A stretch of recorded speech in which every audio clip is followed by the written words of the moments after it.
The Biophilic Leadership Summit is the only multi-day conference entirely dedicated to biophilic projects, principles, and research, bringing together the top industry leaders in an intimate, natural setting to network, build partnerships, and learn from each other. This year's summit will explore biophilic placemaking and how we can use biophilic principles to promote health, happiness, and vitality in public spaces. In addition to fascinating presentations, delicious farm-to-table meals at Serenbe, and cocktails, this year's summit will feature a selection of biophilic experiences like forest bathing, bird watching, and more. So join us in Serenbe for the 6th Annual Biophilic Leadership Summit from March 24th to March 26th, 2024. Learn more about the summit and register today at biophilic.summit.com. That's biophilic.summit.com. We hope to see you there. Hi, I'm Monica Olson. And I'm Jennifer Walsh.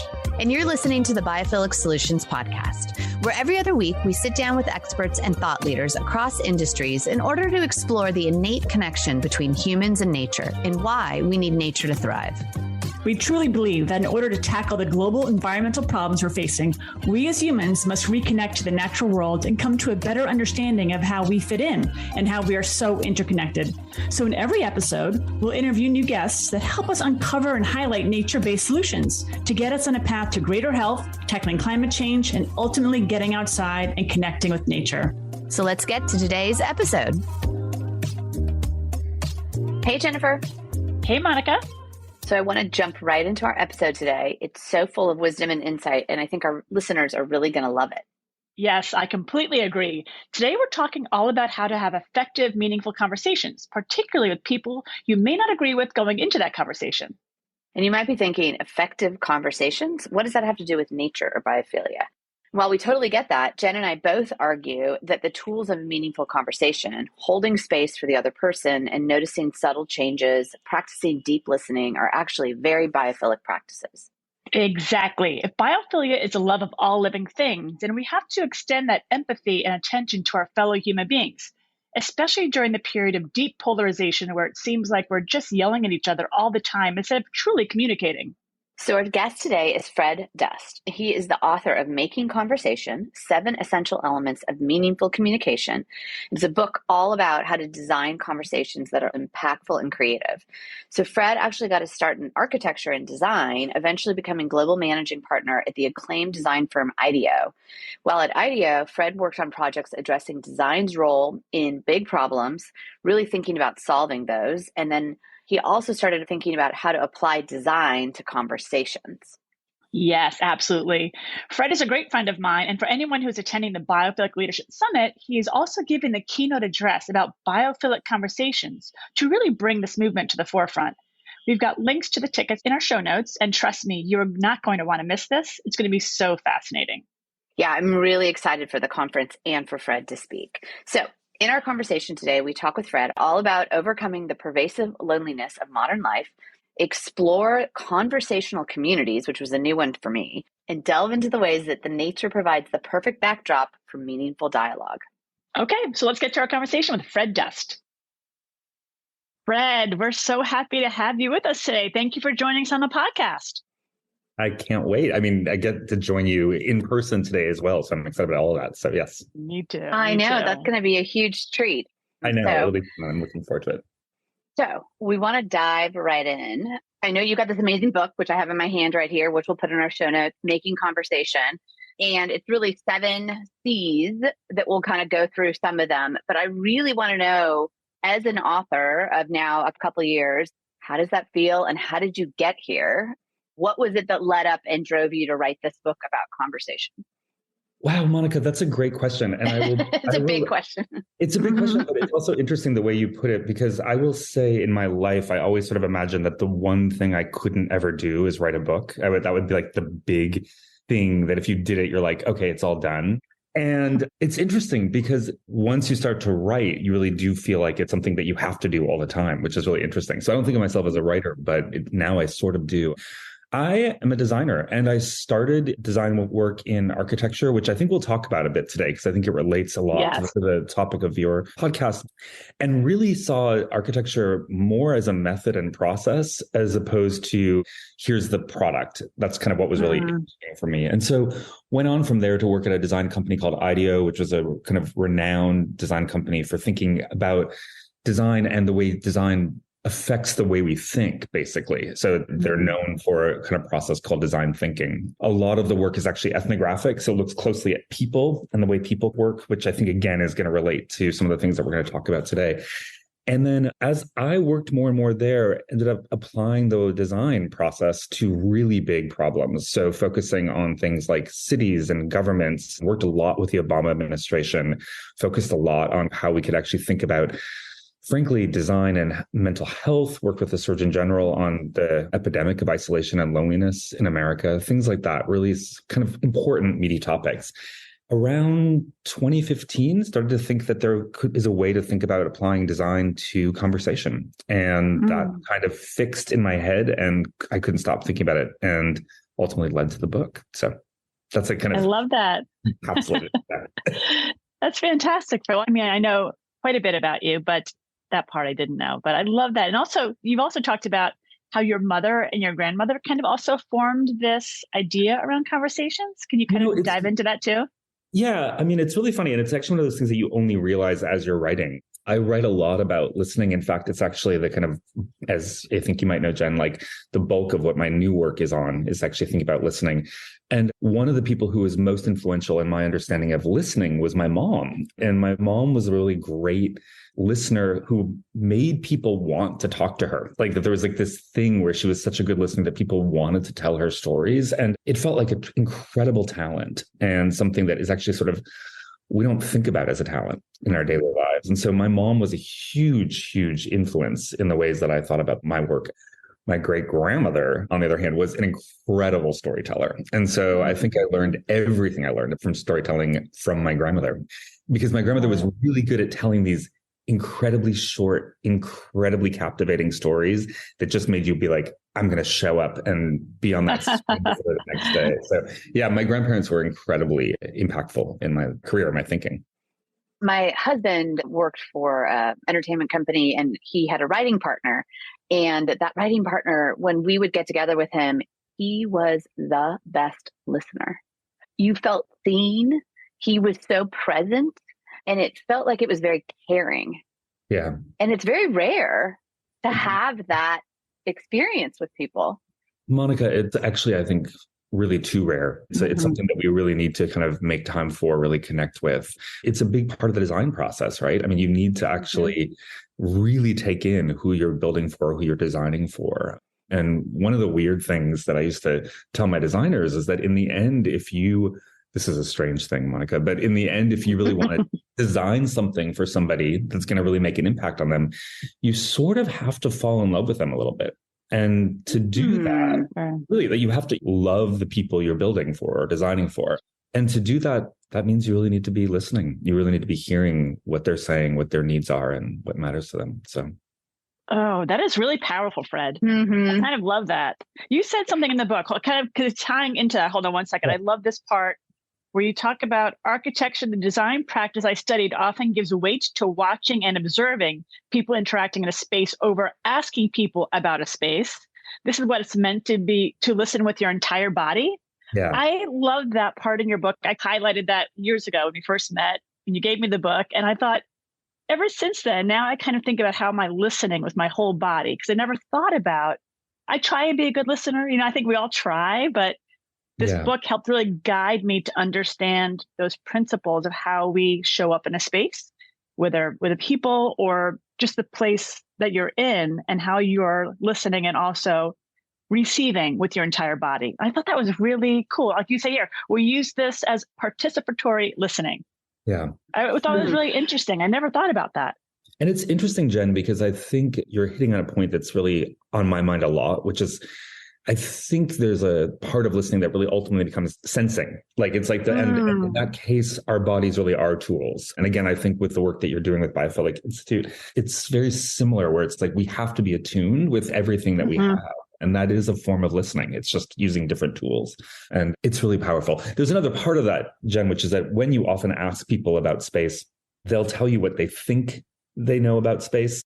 We all have these ideas of what something is that often isn't the case when you actually are interacting with it. And that's something that I think about quite a bit when we're thinking about design. Well, and you started to talk about cities, government, mental health, isolation, loneliness. So all of that made me go to the built environment, which ties back to space, is that whether we go into a space when we have these conversations in the workplace, right? That's like a conference room or somebody's office, or so I guess there's two things, like building the space that's going to be conducive for a conversation that is like with intention, like a conference room, and having that conference room be environmentally inviting, right? And so there's like a lot of biophilic design that can do that. But then also creating space, like I think about at Serenbe, which you're going to come to in a few weeks, is that Steve Nygren really thinks about how he sets intention. An example would be creating space. We don't have our mail to our house. It's centralized in these little post office buildings of things, but they're always near a trampoline or the pool or a coffee shop. And so he's creating space for chance conversations, for collision at the post box that you might kind of create energy. And I just thought that isolation and loneliness, if we can think about creating spaces that incent us to be together, what does that mean? I mean, it's different in New York City, which is just like walking out on the sidewalk creates energy, to sort of a, what you would call a suburban or rural little environment that we've created here. How do you do that? And it's with placemaking so much. Yeah. And I think, Monica, I've been thinking about this a lot with this notion that I've kind of been building around conversational communities. And the way I think about conversational communities is that it's like, so I'm going to step back for a moment, which is that I wrote the book because I felt like we were really in a kind of like a moment of loss where we had lost the kind of the will and importance of conversation. I still believe we're in that moment. I still believe, I will tell you primarily that that's driven, I think, by the relentlessness of the news hook, which, and one of the things I didn't say about what kind of woke me to say I want to write this book was that there was a morning where I woke up, read the news, there'd been a shooting in Las Vegas, went to work, did all the things that I had to do, and about halfway through the day found out that somebody I knew had been shot and killed in Las Vegas in the shooting. Oh my God. And it was only then, not somebody who I was close with, but somebody who I was close enough to register in a significant way, that I realized I'd read it and not processed it and not done what are normal human things, right? Which is to kind of mourn, reflect, sort of say, wait, should I even be going to work today? Should I be, all these sort of things. That was a microcosm of an example of how much we are hit with every day that we don't process, or stuck entirely processing. Our days can be set by some piece of bad news that's there, but we don't really discuss it. And so that was one of the big drivers for me. So people often call me because they're like, oh, America's in a crisis of no conversation. And I actually don't believe that's the case. I believe that we see amazing conversation happening, but there has to be the context, to your point, Monica, that makes that happen. And I think the way I think about that is that there are communities that are really built around conversation. So I don't live in Serenbe, but I know where I live, which Jennifer has been to, in Bovina, is highly reliant on the fact that you build close bonds with everyone around you, because it's a rural community. You want to go buy milk, you better talk to the person who you're buying milk from, because it's just a part of it. And so it's a very slow moving community because you never get out of anything without 30 minutes of conversation, but that's the price you pay to have this kind of bond. So basically what I'm saying is that we need to build that in many communities. That is built in by the price of transaction or the things we need to do. I think what you're talking about in Serenbe is a very intentional kind of saying, let's build these moments in where conversations are going to happen. But it's something that we can construct, and we need to. And we should be looking at these communities and really understanding. That's such a great point. Yeah. So. I didn't mean to interrupt you. That just like all of a sudden filled me up, because you're right. It's intentionality of where we go and how we step into these spaces and these opportunities to have these conversations that we want to have them, but maybe we just don't even know how to anymore. I mean, I think it's really interesting, Jen, because I just flew in from Los Angeles and I'm from the West Coast. I'm like a very Los Angeles. I love the city. However, I have to say I was there this week and I was really struggling because I suddenly realized, and I was thinking about you guys a lot, because I was thinking, this is a city that's really built at the scale of a car. And that's the way you engage with a city. And it ends up feeling a little isolating, especially when I'm calling you from the West Village, which is, I would say, another conversational community. I can't get 10 feet without talking to somebody. It's just the way it is. So yeah, I think we need this intentionality to be building these moments of conversation and communities that rely on conversation.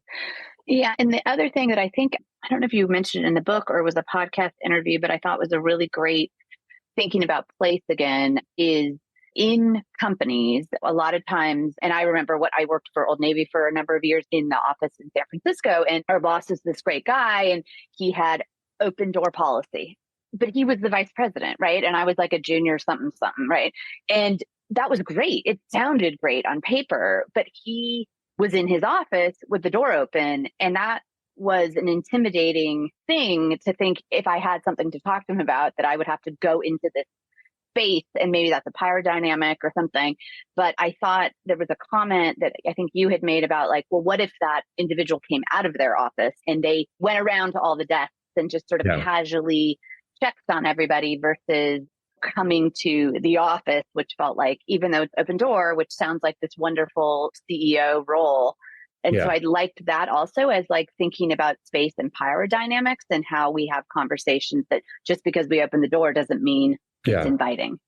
Well, first of all, you and I have to chat because I was a designer at Old Navy. That was my first job. We'll got to dig into that at dinner tonight. And I have a feeling it might have been around the same time. But that's a great example where it's like open door policy is fascinating. It's a really interesting, intriguing one because everything about it says the right things. And yet at the same point, what then are you supposed to walk across the threshold for? It's like, what's interesting about that is that it feels to me like that there's a level of seriousness when you're going to basically, literally just open door policy is still actually a door. It's kind of like, you're going to walk out with intention. That's not the same as stop in and say hi. That's a whole different context. And so when you kind of reverse it and you're saying, I'm going to leave my office and walk around, you're basically saying, this is just about engagement in a light way. It's not about an issue. And there's another interesting piece about that, Monica, which is that one of the things I talk about a lot is that spaces are a part of our mnemonic system, the things that create memory. And so we have these kind of strong things. Like if I said to you, where were you on 9/11? You would be able to tell me exactly where you were because space is a part of what fabricates the memories that we have. So once you actually place a context like an open door policy into something, you're actually establishing a dynamic, a rule set. It's actually in many ways a little more intimidating than just like, it's like, I'm going to have to knock because it's like, and you have to say to yourself, what's worth it for me to step over that threshold? I love that example. That's a great point. I think it was yours. I don't actually know if it was, but if it was, together we got there, Monica. As somebody who is now in more of a position of, I don't want to say power, but, I have a team thinking about that. It struck me that I wouldn't have at the time said, I was intimidated to walk into Richard's office, but I would have had judged, well, what am I going to him for? Is the topic worth it? Am I just stopping to say hi? Will that bother him? I don't know, just all of these insecurities of why. And then am I only going in for to your point, a serious conversation versus how was your weekend? So it's a good thing to think about now. We work in an open office, so there are no doors. So that's also a different dynamic that has changed over the years. And that's a whole nother conversation about office workplace and where we are with should you be in or out of the office. But I think that's for a different podcast. I was also interested because what you're saying, Fred, fascinates me too. And Monica, when you're talking about like going into and having the intention, and is it okay just to say hello? Because what I also learned from you, Fred, in the book, you talked about the difference between active listening, where everyone thinks active listening is a good thing, but is it? And what's the difference between active listening and participatory listening? It's funny. I had a beef with active listening before I actually started working on the book, because it felt to me like, in a way, it was a little bit of an excuse to not have to listen with intent. It was a way to kind of just like, Jen, tell me what you're feeling. And I'm just kind of agreeing with you, and I'm just like listening. And And it is actually, frankly, it is the dominant trained way of listening in HR manuals. It's a very business-friendly concept at this point. So I went back to research it, and it turns out active listening was built by a therapist in the 50s. And it was this really interesting thing where he was a Freudian, I think, at the time. And he basically was like, oh, you know what? I'm going to psychoanalysis. Sorry. I don't know. Freudian. Freudian therapy doesn't work for everybody. It doesn't work for everybody. So he built this method of therapeutic activity that was about listening and just about you as somebody who's talking, learning about yourself as you were talking. It was very intentional. He didn't use it on everybody. He used it on some people. So it was a very specific process and a very specifically focused in certain kind of points of interface. And we've just taken that and put it everywhere. And so it's kind of, I think, in its essence, a lazy way of thinking about listening, which is that there's like one way to do it, which is just to nod and agree. So yeah, I looked a lot to find practices that thought that. And one that I spent a lot of time looking at was basically Quaker town meetings or Quaker meetings, where I don't know if you've been to one, but often when you go, the first 20 minutes of like an hour-long meeting, they will ask you to sit in silence. The work there is to listen to yourself. And this is obviously a religious practice. So their belief is that if God has been talking, he's always been talking, or God has been talking, and you can hear it at the right moments. And then you're asked if anything has come to you. So there's like this moment where people are like, does anybody want to stand up and speak? And people do. And when that happens, you, as somebody who's in the congregation or in the room, are asked to listen to that person speaking and listen to yourself at the same time.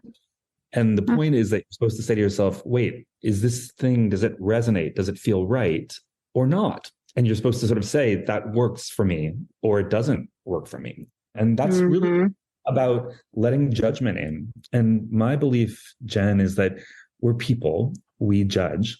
For us to kind of fight the fact that we judge is actually fighting our own humanity. That doesn't mean that we have to go with our knee-jerk judgment, right? So we can really get nuanced about the fact that, yes, we judge, but it has a role and it doesn't always have to be where we live to go into a conversation. Anyway, there's a lot of really remarkable different listening practices that are not active listening. Right. Yeah. Well, that makes sense. Reading your book and understanding how these conversations can happen, I'm going to lead to something else, because how I met you, I loved, because my very first time getting to know you, we walked for an hour and a half on your property in Bovina. And it was wonderful. And the conversation was so deep and fun and light. And it was such a fun experience with you. My question is, do you feel like nature can be this conduit to bigger conversations or deeper or more better listening? Maybe it's a lot of questions all at once, but I just love that first time meeting you, I got to do this long walk on your beautiful property in a really, really deep snow. So it was like etherealness to it as well. So it's just beauty all around, and just getting to know you that first time in that day and that conversation was really a special experience. So I'm wondering if nature kind of opens those doors. Short answer is absolutely yes. I will tell you that I have a chapter in the book on change. And one of the things that came to me as I was writing that chapter is that one of the great delights of living in Bovina and having 100 acres and walking those acres almost daily is it's only by walking daily around this property within nature that you start to notice change, right? So you start to sort of say like, oh, here's a little moment of change. Here's another moment of change. And so it makes this kind of awareness that's really remarkable. I think that's really impactful when you're in conversation with somebody. I also would say, if you remember, Jen, it's not necessarily always an easy property to navigate. Like, it's not like we have trails. Not at all. Especially just covered in like 5 feet of snow. It was not easy at all. That's right. And so what happens a little bit is that it's like you and I are talking and we're also navigating obstacles, right? So we're having to help each other cross the wall and things like that. And so what's really interesting about that is even if we were in conflict, we're still in a place where we're having to rely on each other or engage with each other. So I think there's ways that kind of togetherness has huge impact. And I will tell you, when I started writing the book, the very first thing I did was go on a pilgrimage, which is walking 500 miles in nature. That's all you do. And it's a fascinating thing because I went to Spain to thinking that I researched pilgrims, people who went on these long walks, and realized that when you go on a really long walk with other people, you're going to become a pilgrim, even if you thought you were going to be a researcher, because it's like you're experiencing the rain, the hail, the cold, the heat, all the things that nature throws at you in this really profound way. But, and I think about this all the time, how many times in our lives do we find ourselves going in the same direction as each other, where we're all kind of like going to the same place together?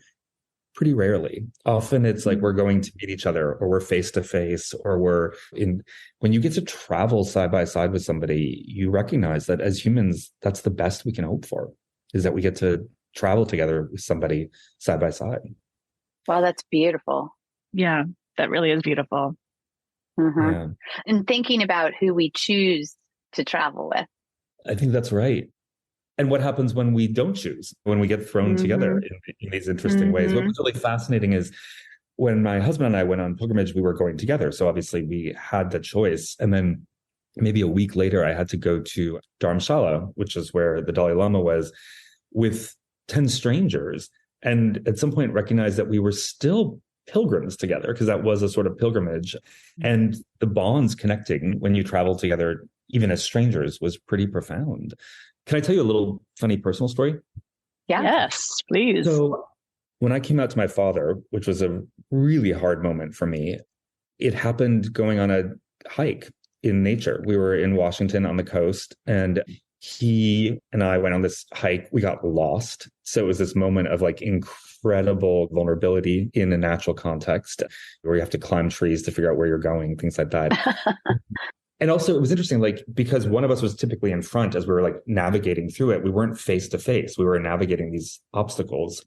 And it was the moment, I realized, to tell him, because it felt like there was a kind of togetherness of having it to be in this context, find our way through it together, get there, that just felt like it was the right moment, and did it. And it was fine and lovely and amazing. But it was the only place where I could have done it. I couldn't have found it if I had to sit face to face in a room with him or in a different context. So yeah, I think it's wow.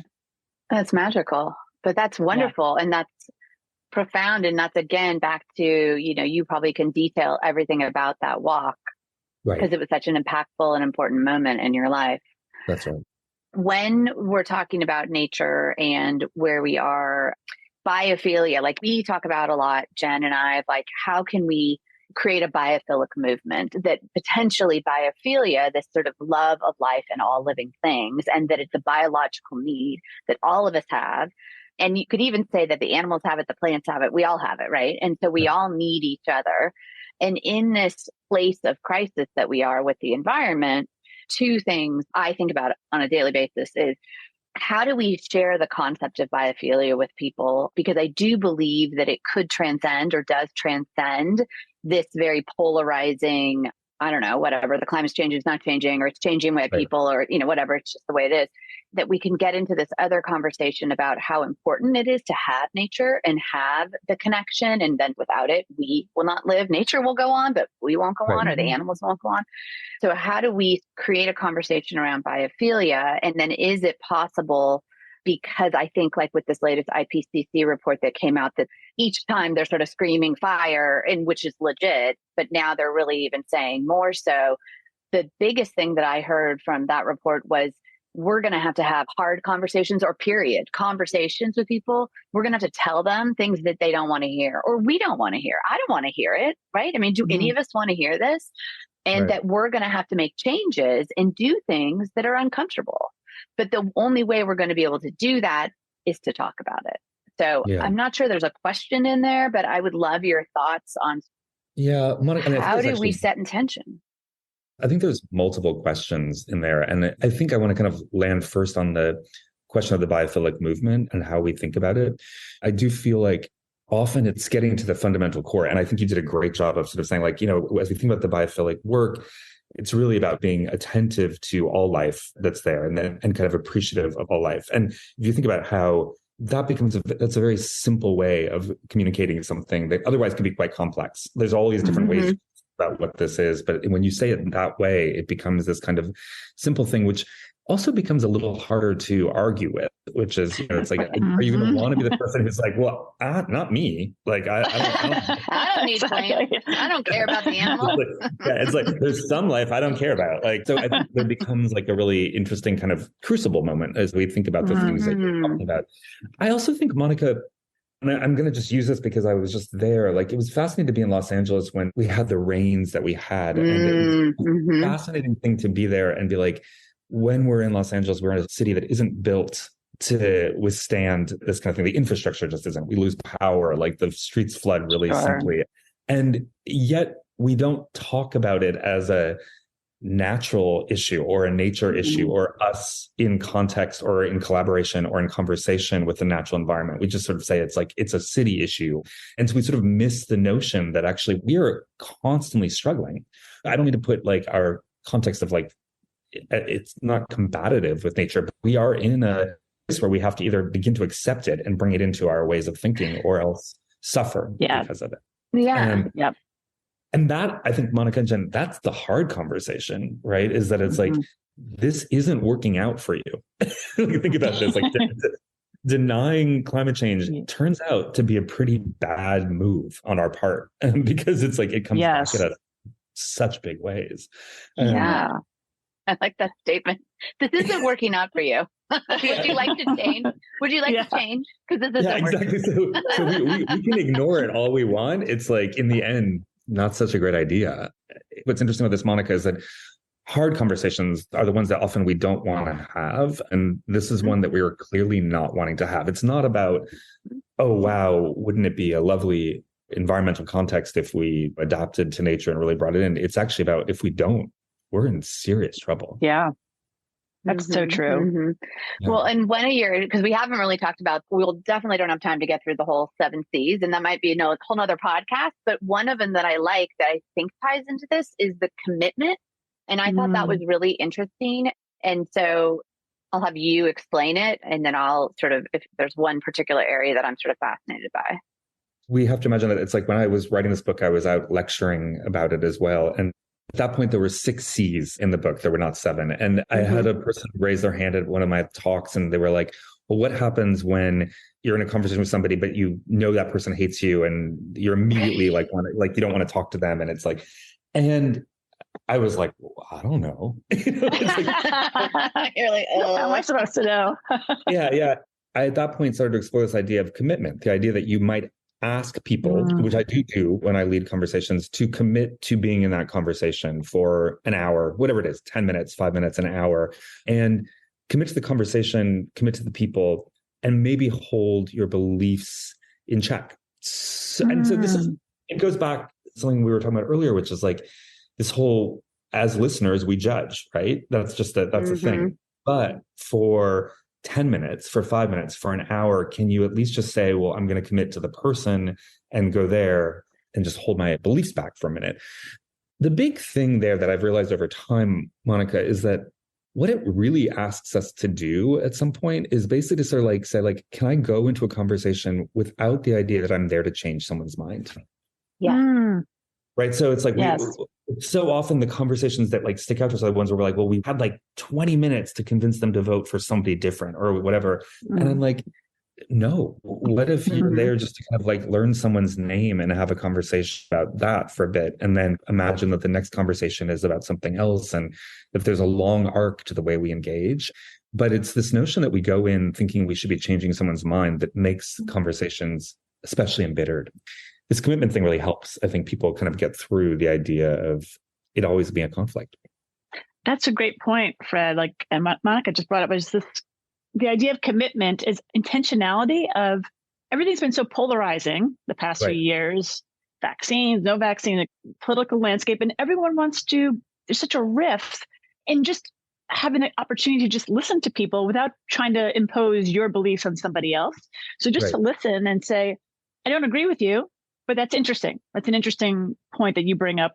But everyone wants to fight their beliefs on someone else. And I think that's so interesting because your book has come at such a good time in the midst of COVID, I believe, as well. It could kind of bring us back to self and back to like human nature. Like, we need to learn from one another, and we don't have to impose ourselves on someone else. But you just said, take 10 minutes and not judge or just let them speak. Yeah. And I think that's really interesting, Jennifer, because I think it relates back to going back to this idea of conversational communities, or going back to something like being in Bovina or Serenbe, or where I can walk into a store where I know that people have very different political beliefs than I do, and know that doesn't really matter for what I'm there for, which is to buy some things and also connect with them, recognizing that they're my neighbors and that we're both dealing with a massive snowstorm or whatever those things are. And it actually allows for connection that's well beyond the places where conflict arise. And I think in the end, allow us to navigate conflict differently. And I think that's our job, frankly. And I think that commitment goes back to loving the person, like, setting intention to love the person that you're trying to understand, or in that conversation is that, and that's exactly what I wanted to talk about, is that if you're coming into the conversation saying like, well, Monica, I'm going to convince you that you really shouldn't drink oat milk, you should be drinking soy. Right. And like, well, I love oat and I've been drinking it for 20 years. Like, why would I want to have that conversation with you when it's just going to be divisive, right? Like to Jen's point. And so I really like that as almost a basis for any conversation. And I hate the word hard, but any conversation that might be challenging. And I do think that walking in nature really changes the dynamic, just being around it. But I love the idea of, especially we're in a rural community as well. And so you have the 7th generation people who live here versus, farmers and may have different beliefs than some of the newcomers who've moved in. And instead of letting that be a conflict, it's like, well, what's our commonality? That we love the land, we love the farmers, we want to support our farmers, we appreciate the fresh food, and we want to continue that way of life. Let's come together over that. And the other stuff is just superfluous. No, I think that's right. And I actually think for the work that you do, and like thinking about the kinds of ways that conversations happen, I think that really recognizing that our local context is going to be sort of so critical for us as we go forward, and especially when we're in kind of rural times. It's one of the things I really love about living in a very rural context is that you cannot survive without kind of having the conversations that you need to have daily. And so, like, if somebody doesn't come to help shovel us out in the snow, we don't get out. So it's like there's something about where it's kind of like you have to prioritize the nature of that community bond almost before anything else. And that's really powerful. Tell us a little bit more about these community conversations. And it sounds like this is an evolution of maybe the work that you've been doing. I don't know if it's an evolution. It's an observation as a result. So maybe it is an evolution. What it came about for me is, so for the last 3 years, most of my life has been in a rural context. That's not the way my life was lived before that. And especially during the pandemic, you could very easily begin to sort of see just how much we were interreliant on each other and how much that was kind of fueled by the conversations that were happening at the community level. And so I think that maybe it's been a really interesting alteration to my mindset, where if you live in an urban context, you wake up every morning, you read the paper, you go to your office, all the things that you do, you actually can find yourself in this weird rut where the conversation you're having is with the news feed or all these kind of big topics that are there. Whereas like if you wake up and you're on a farm and you have to like walk your dog and talk to your neighbors and all those sort of things, it's like that's the dominant conversation. What it was a realization that no, we do converse, we do connect. We don't have to be a nation built on conflict, but we have to kind of find the places where we do connect. I just don't want us to get into the sad space of saying we can't do it when we do. And maybe it's time for us to be observing more of that and seeing more of that. That's it. The observing, I think it's the human nature observing, but also the natural world observing that you talked about before is like, it's that intentionality, it's commitment, but observing and understand the landscape that you are in with the people and the place. Is it changing? Is now that it's spring, we could now see like the cherry blossom. So it's like this noticing of the world around you. And I think to your testament, Fred, is once you become more aware of your surroundings and the people, there's more empathy, there's more kindness because you see the changes and you understand that everyone's different and it doesn't have to be a fight. It's constantly learnings and there are constant teachers around us to learn from. And then we become better, more equipped to be more empathetic because we are tuned in to ourselves and those creatures around us, no matter the size of big or small. Jennifer, I think what you've just said perfectly encapsulates what I think about when I think about this great listening, the listening that we need to be doing as humans. And I think those are all the kind of aspects of what you just spoke to are the things that are really inherent in us being remarkably good listeners, which is what I think. And honestly, Monica, I think that may be the work we have to do, because I think that is a bit, as we think about the biophilic work that you're doing, the Institute, like, is that in essence, that is kind of saying, let's stop, let's listen, and then let's learn. And that's what you're doing. And I think that's kind of what we need right now. And I think Jen's point about that listening isn't just with your ears, it's with your whole body, it's with your eyes. And I think spring, as we sit here in spring, is a great example of that. And as we observe the changes that are happening, right, whether it's pulled forward, that, things are blooming early, or just different trees bloom at different times, is thinking about how that also represents people. Yeah. That we're all changing at different times, and we're not coming, you may want me to come to, damn it, I should be drinking that other kind of milk, but it may take me 6 months to get there. And so how can we be respectful and thoughtful? And I love that listening idea. Yeah. I mean, it is a funny thing to stop and imagine that if we were, as humans, if we were listeners first, what might we lead with? And what's it take for us to become listeners first? And Jennifer, to your point, like, it's like what all the things and all the tools at our disposal. Well, what does it feel like when that breeze is a warm breeze versus a cold breeze? It's like those things that sort of tell you about the world around you that are different than what happens if you just kind of are a speaker first. I noticed it yesterday coming back from Bavai. I was up in the Catskills. It was cold and snowy, and I came back just in time for like the sun to set really quickly. And I'm walking through Central Park, and all of a sudden, spring, the smell, like all the blooms were just in my nose. I thought, I can smell it. I can feel the presence of spring in this very moment of walking through Central Park. And it was the first time I had felt and sensed spring since a year ago. So it was really that magical moment of being fully present in your body right then and there. It's also interesting, Jennifer, because it's a little bit of like this purposeful intervention. Like when you kind of step away from a place and you come back to it, you can sort of sometimes see the change and feel it. So there's all these little tricks we have to be better attuned to listening to the environment around us and what the world's trying to say. Well, Fred, I could talk to you for hours, and I get to see you tonight, so I will get to talk to you for more hours. Can't wait. But unfortunately, we have to wrap up here. But we're obviously going to link to the book. The book is phenomenal. Everybody should pick it up. You're going to be at the Biophilic Leadership Summit doing our keynote for us in April, which is, we're thrilled to have you. So Thank excited. you for saying yes. But what is it outside of this new conversation communities or listening? What's next? How can we support your work? I think you're on Instagram and LinkedIn. You're very active on LinkedIn. What's next for you, Fred? I run a business that actually helps organizations have hard conversations. And a lot of that work is actually focused on some of the big problems we've been talking about, some of the most intractable issues of climate change, things like that. So I do a lot of training and helping people design their conversation. I'm really pursuing another book on what I think of as sense making, which is this kind of deep listening skill set. With that, actually starting to look at like, what are the kind of facilities and things that will help me do that? And so honestly, just to be honest, like looking not as a practitioner, but actually looking to do sort of deeper religious studies. So I just applied to like for a master's degree in religion of all things. Wow. Good for you, Fred. That's incredible. It's like, it just felt like at some point I was like, this is a really interesting thesis to be writing too. So it's just looking at like all the different practices we've had to be listening in different contexts over history. I'll be spending a lot of time doing that work. But feel to reach out. You can read through LinkedIn, Instagram, obviously email, things like that. But we'll put all the links and stuff in our show notes. But Fred, what a delight. I can't wait to like follow you on your journey. That sounds so interesting. Yeah. And I look forward to talking this evening.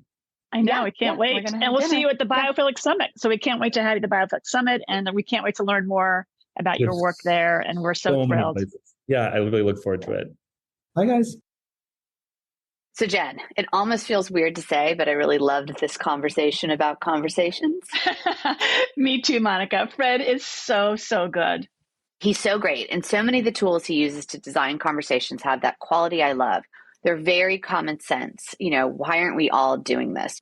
One example is the simple idea of just asking somebody to truly commit to a 30-minute conversation, and the way that that can shift the dynamic and make it really interesting and powerful. I absolutely agree. Asking someone to commit and not going into it with a goal to change someone's mind, really practicing deep listening to another person, offering your point of view and leading with empathy. What would the world look like if more people communicated this way? I mean, I can only imagine things would be different and a lot better, right? And crucially, it's not something we ever talk about or given the tools to do. So that's why we need to get Fred's message out there more widely. Yes, I really loved our discussion about the context for conversations, and of course was really struck by Fred's perspective on conversations in nature. I was especially struck by his example of coming out to his dad unplanned while they were lost on a hike together. Yeah, that was a great story. We've explored this on the podcast, but nature really creates those conditions that allow you to be more open, reduces anxiety in a really profound way. And to Fred's point, he's also in a context of being lost. So he was also problem solving with his dad and in a situation where they really had to rely on each other. I think those things combined really create conditions for effective communication. Right. So even if you're not outside on a hike or out kayaking with someone, doing something together, like cooking a meal, can open up those pathways for a dialogue. And then, of course, there's a conversational community. Yeah, I really love that idea, as you can imagine. Talk about using design to create the right conditions for dialogue.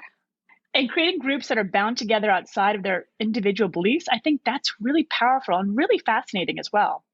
If you love this conversation as much as we did, another reminder that Fred will be the keynote speaker at the Biophilic Leadership Summit happening later this month in April at Serenbe.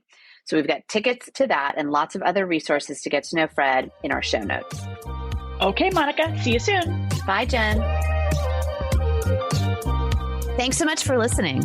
And if you're enjoying the podcast, we would love for you to follow us on your favorite podcast app, give us a 5-star rating, and please leave us a review.